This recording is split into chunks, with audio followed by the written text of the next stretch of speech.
नमस्कार दोस्तों, आज का यह प्रसंग उस समय का है जिस समय भगवान राम माता सीता को रावण के बंधन से छुड़ाने के लिए लंका को जा रहे थे। जब उनकी पूरी वानर सेना समुद्र के किनारे पहुंच गई, तब किसी भी प्रकार का कोई मार्ग नहीं मिला कि समुद्र को किस प्रकार से पूरी सेना के साथ पार किया जाए। इसी संदर्भ में गिलहरी का योगदान भी सम्मिलित हुआ, क्योंकि वहां पर एक राम सेतु बना था जिसमें गिलहरी का बहुत ही बड़ा योगदान रहा था। आइए आपको उसकी कथा बताते हैं। यह बात उस समय की है जब भगवान राम माता सीता को बचाने के लिए लंका जाना चाहते थे, परंतु समुद्र की वजह से लंका पार नहीं पहुंच पा रहे थे और उन्हें किसी भी प्रकार का कोई रास्ता नहीं सूझ रहा था।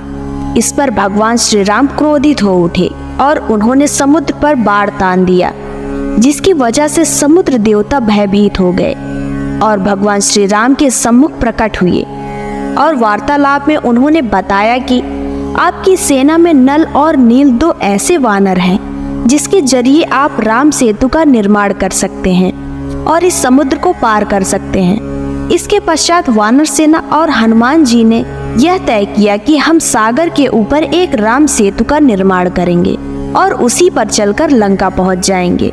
इसके पश्चात हर एक वानर ने पत्थर पर प्रभु श्री राम का नाम लिखना शुरू किया और नाम स्मरण करते हुए नल और नील ने पत्थर को सागर में डालना शुरू किया।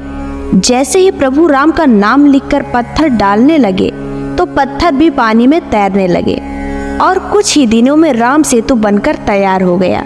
जिस समय राम सेतु बनाने में सभी वानर व्यस्त थे, उसी समय एक छोटी सी गिलहरी ने उन सभी को पुल बनाते हुए देखा था।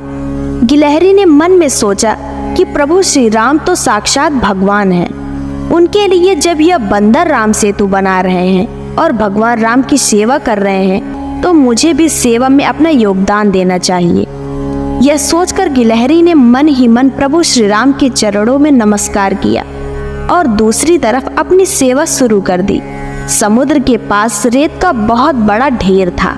जिस प्रकार की गिलहरी की क्षमता थी, उसका वह पूरा उपयोग कर रही थी और उपयोग करके श्री राम के कार्य में लग गई। ऐसा देखकर वानर को बहुत ही ज्यादा आश्चर्य हुआ। एक वानर ने गिलहरी से कहा, अरे तुम बहुत ही छोटी हो और एक एक कण रेत लाकर समुद्र में डाल रही हो, क्या तुम्हारे ऐसा करने से पुल का निर्माण हो जाएगा?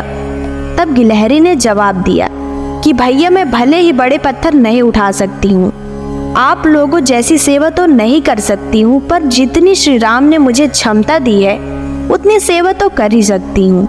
भले ही यह सेवा छोटी हो, परंतु श्री राम की सेवा तो हो रही है, इसलिए आप मुझे यह सेवा करने दीजिए। ऐसा कहने के पश्चात गिलहरी दोबारा से रेत लेकर सागर में डालने की सेवा करने लगी। तब किसी ने बहुत ही प्रेम से उसकी तरफ देखा। जी हाँ, वह श्री राम प्रभु ही थे। जैसे ही श्री राम ने गिलहरी को देखा, उन्होंने गिलहरी को अपने हाथों में उठा लिया। इसके पश्चात श्री राम ने अपने प्रेम से अपनी दाहिनी हाथ की अंगुलियों से उसके सिर पर हाथ फेरा।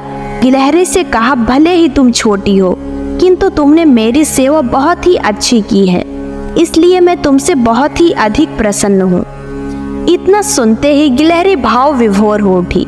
उस समय गिलहरी की पीठ पर भगवान की उंगलियों के निशान प्रकट हो गए थे, जिसकी वजह से आज तक गिलहरी की पीठ पर धारियों के निशान दिखाई देते हैं। वह प्रभु की उंगलियों के निशान ही हैं। इसके पश्चात प्रभु श्री राम ने गिलहरी से कहा, जो भी तुम्हारी जैसी सेवा करेगा उस पर हमेशा मेरी कृपा बनी रहेगी, उसे किसी भी प्रकार की कमी नहीं आएगी।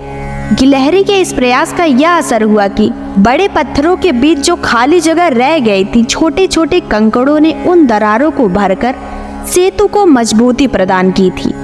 रामायण के बीच से निकले इस प्रसंग पर कुछ लोग सहसा ही भरोसा नहीं करते।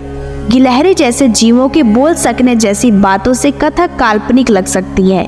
कई लोग इसे असत्य भी बताते हैं। इसके बावजूद कहानी का एक मर्म है जो बिल्कुल सच है। यह मर्म है कि संकट काल में जितना भी हो सके, जैसा सामर्थ्य हो, उसके अनुसार समाज के काम आना चाहिए। जरूरी नहीं है कि सभी वीर हनुमान की तरह बली हो या अंगद की तरह सामर्थ्यवान। इसे ऐसे समझे कि हर कोई धनाढ्य नहीं हो सकता।